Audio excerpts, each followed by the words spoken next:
Welcome to another episode of The Mind's Eye with Mike Lowry. Today's topic is going to be titled, Don't Settle. I wanted to talk to you guys about the idea of why we shouldn't settle and also try to identify why we do.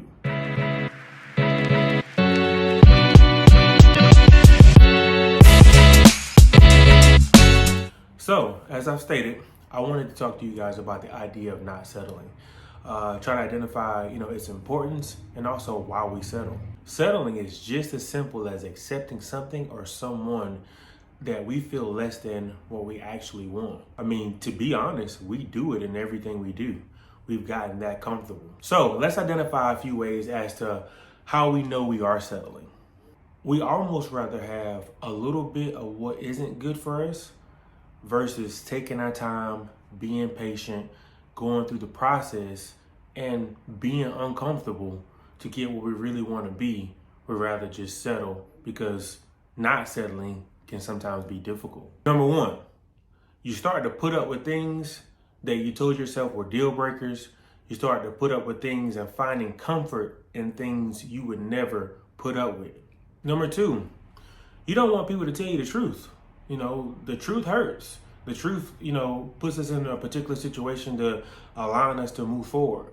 But a lot of times we've gotten comfortable with settling. We don't even want to hear the truth. Number three, you put yourself on standby. Everything else you do comes before you. So with that being said, when are you going to focus on you?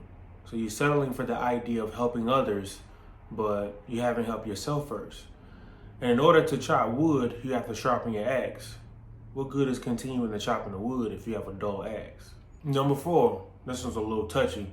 Relationships. Like, you've pretty much have ran your course in that particular relationship, whether it's a mate or a friendship or a business partner.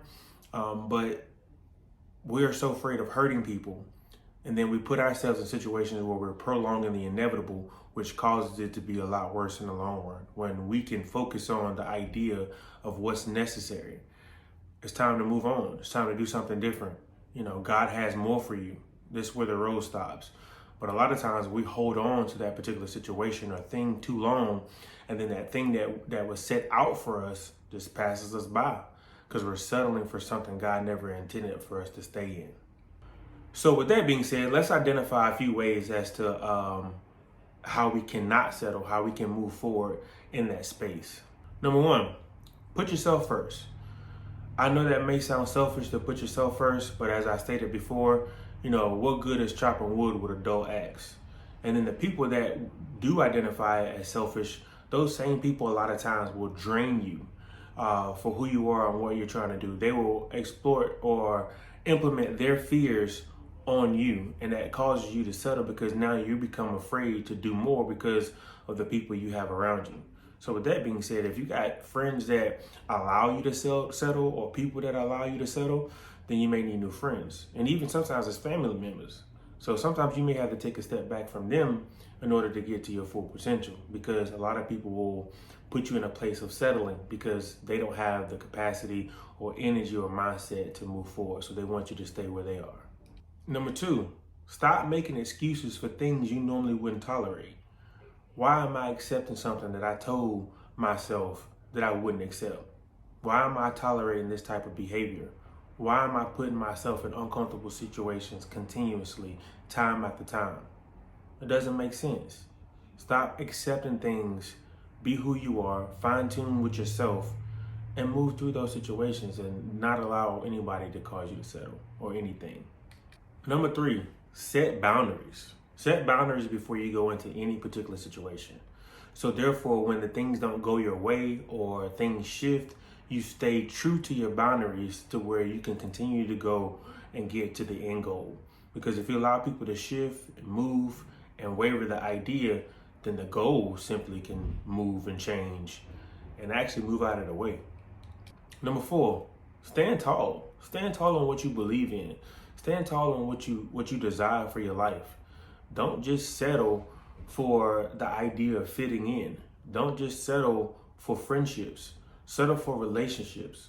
Build rapport with people that have the best interest at heart, have your best interest at heart. Stand tall on your principles and morals. Even if you lose friendships, you'll gain other friendships with that very reason, as standing tall, as staying true to who you are. Maybe staying true to who you are is to remove these people in your life that was never meant to stay, to open up opportunities to bring more people in your life that were meant to be there for years to come. But we find ourselves settling with people that are not even like us, that don't have the same goals and dreams, because the society has created this notion that we're supposed to fit in. But you're supposed to fit in with people that have the same goals as you, that have the same desires as you, the same mindset as you. Life is too short to stay on deck. Challenge yourself to walk up to the plate. But when you get there, don't always try to hit a home run. It's a process. It's a marathon. Let's try to get on base first. So remember, do not settle. You owe yourself more than that. God gave you more than that. So why would you settle for anything less than what he has for you? Well, that concludes another episode of The Mind's Eye with Mike Lowry. Guys, thank you again for tuning in. Please like, share, and subscribe. If you have any comments, please feel free to comment in the chat. If there's anything that you guys want to talk about or want me to address in particular, please comment. I really do appreciate your support. And remember, don't settle.